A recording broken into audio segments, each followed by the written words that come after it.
తెలంగాణ రాష్ట్ర రాజకీయాలు టాలీవుడ్ వైపు మళ్ళాయి.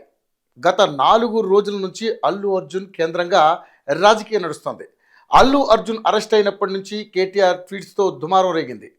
సీఎం పేరును మరిచిపోయాడని చెప్పి అల్లు అర్జున్ను కుట్రపూరితంగా టార్గెట్ చేస్తున్నారని రేవంత్పై బీఆర్ఎస్ విమర్శలు గుప్పించింది. దానికి ఎదురుదాడికి దిగిన కాంగ్రెస్ మాకు అల్లు అర్జున్తో ఎలాంటి గొడవలు లేవని, అతడి వల్ల ఓ ప్రాణం పోయిందని, అందుకు చట్టం తన పని తాను చేసుకుంటూ పోతుంది తప్ప మరొకటి లేదని అసలు బీఆర్ఎస్ఏ డైరెక్షన్ ఇస్తోందని ఆరోపించింది. ఈ మొత్తం వ్యవహారంలో అల్లు అర్జున్, బీఆర్ఎస్ అభిమానులు ఒకవైపు, కాంగ్రెస్ మరోవైపు ఇలా ఒకరిపై ఒకరు విమర్శలు ప్రతివిమర్శలు చేసుకుంటూ వస్తున్నారు.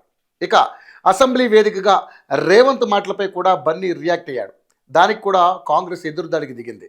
ఇలా రోజు రోజుకు ఈ వ్యవహారం ఎక్కడికో వెళ్తుండడంతో పెద్దలు రంగంలోకి దిగినట్లుగా తెలుస్తోంది. ఇటు సీఎం రేవంత్కు, అటు అల్లు అర్జున్కు పలు సూచనలు సూచించినట్లుగా తెలుస్తోంది. అందుకే అటు అల్లు అర్జున్ ఈ వ్యవహారంలో అభిమానులు ఎవరూ జోక్యం చేసుకోవద్దని, అసభ్యకర పోస్టులు పెట్టవద్దని సూచించారు.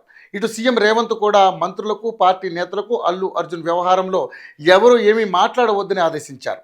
మీడియా సమావేశాలు, టీవీ చర్చల్లో కూడా అల్లు అర్జున్ వ్యవహారంపై పార్టీకి చెందిన నేతలు ఎవరూ కూడా మాట్లాడవద్దన్నారు. ఈ మేరకు పార్టీ నాయకులు మాట్లాడకుండా చూడాలని తెలంగాణ పీసీసీకి సీఎం స్వచ్ఛమైన సూచనలు ఇచ్చినట్లుగా సమాచారం. నిన్న మంత్రి కోమటిరెడ్డితో పలువురు మాట్లాడిన తీరు చూస్తే ఇక ఈ వ్యవహారం సద్దుమణిగినట్లే అని అర్థమవుతుంది. ప్రస్తుతం ఈరోజు అల్లు అర్జున్ను పోలీసులు విచారించబోతున్నారు. మరి ఈ విచారణలో బన్నీని ఏ ప్రశ్నలు అడుగుతారో, దానికి ఎలాంటి సమాధానాలు చెబుతారో చూడాలి. ఏది ఏమైనప్పటికీ ఈ గొడవ త్వరగా సద్దుమణిగితే బాగుంటుందని ఇటు అభిమానులు, ఇటు సినీ ప్రముఖులు, ప్రజలు మాట్లాడుకుంటున్నారు.